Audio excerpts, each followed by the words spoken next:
Mabuhay Pilipinas! Maligayang pagbabalik dito sa aking channel, pero kung bago ka lang, pasuyo ng like and subscribe. Salamat agad. Kabayan, magandang gabi. Update lamang po tayo dito sa binabantayan nating Bagyong Christine.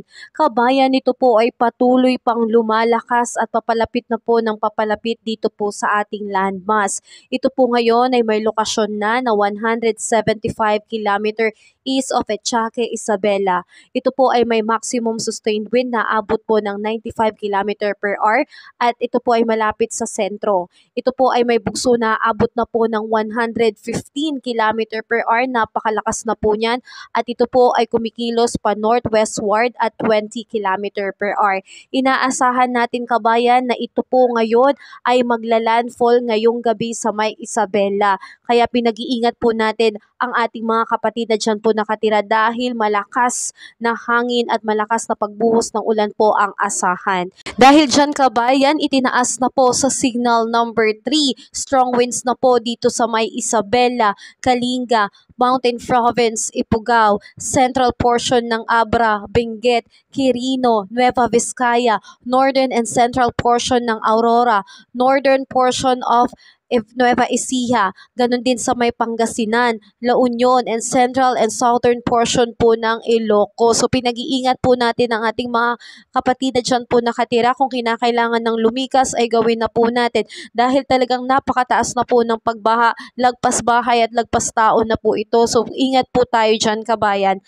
At signal number 2 na rin po dito sa may Ilocos Norte, the rest of Ilocos Sur, Apayao, rest of Abra, Cagayan including Babuyan Island, rest of Aurora, rest of Nueva Ecija, Bulacan, Tarlac, Pampanga, Zambales, Bataan, Metro Manila, Cavite at Laguna po. So ang lakas na po talaga ng hangin at ulan ang asahan dyan sa mga lugar na yan. Samantalang signal number 1 naman po dito sa may Batanes, Batangas, Occidental Mindoro including Lubang Island, Oriental Mindoro, Marinduque, Romblon, Calamian Island, Albay, Sorsogon, Masbate including Ticao and Burias Island. Signal number 1 din po dito sa may Aklan, Capiz, Antique including Caluya Island, Iloilo, Guimaras, northern portion ng Negros Occidental, northern portion ng Negros Oriental, northern and central portion ng Cebu including Bantayan Island and Camotes Island.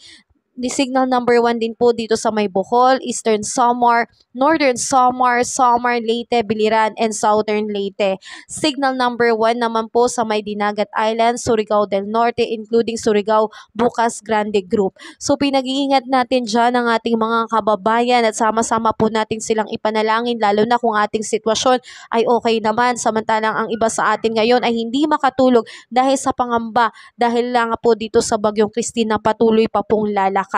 At asahan natin, kabayan, ang pagbuhos ng ulan ay napakatindi po dito sa may Cagayan, Isabela, Apayao, Aurora, and Quezon. Intense torrential na po talaga, mapanganib na po ito, kabayan. At heavy to intense rain naman dito sa may Cagayan Valley, the rest of Cordillera Administrative Region, Ilocos Region, the rest of Central Luzon, and Rizal, and also Camarines Norte. Ingat tayo dyan dahil posible po ang pagbaha. Samantalang moderate to heavy naman po dito po sa the rest of Calabarzon, Metro Manila, Occidental Mindoro, Oriental Mindoro, Marinduque, Romblon, Calamian Island, Camarines Sur, Catanduanes, Masbate, Albay, Sorsogon, and Western Visayas. At patuloy pa tayo makakaranas ng malalakas na pag-ulan.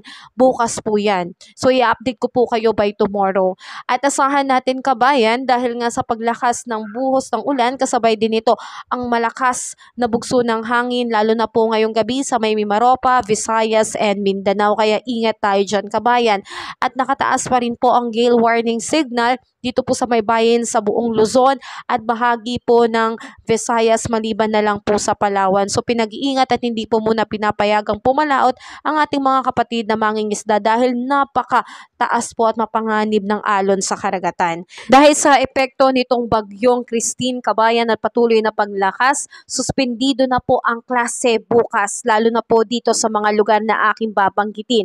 So wala na pong pasok, kabayan, dito po sa may Marikina City, Romblon, Pilar, Sorsogon City, Camarines Sur, Valenzuela City, Bulacan, Batangas, Tugigaraw City, Cagayan, Manila City, Mandaluyong City, Rizal, Nueva Ecija, Lumban, Laguna, Antipolo City, Rizal, Pangasinan, Oriental Mindoro, Paracelis, Mountain Province, Santa Cruz, Laguna, La Paz, Tarlac, Dagupan City, Paite, Laguna, Taguig City, Pampanga, Las Piñas City, Cavite, Bicol Region, Quezon City, San Juan City, Rizal Province, Tarlac, Pasig City, Muntinlupa City, Pasay City, Aurora Province, and Parañaque City. Wala din pong klase face-to-face o public and private school dito sa may Albay, Gihulngan City, Negros Oriental, at wala din pong pasok bukas dito po sa may Los Baños, Laguna.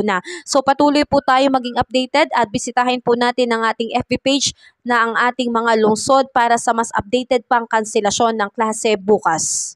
Kabayan, kung nakatulong sa iyo ang video na to, pasuyo naman ng like and subscribe at pahit na rin po ng notification bell para updated ka sa mga susunod ko pang weather update. Salamat, ingat, God bless po sa lahat.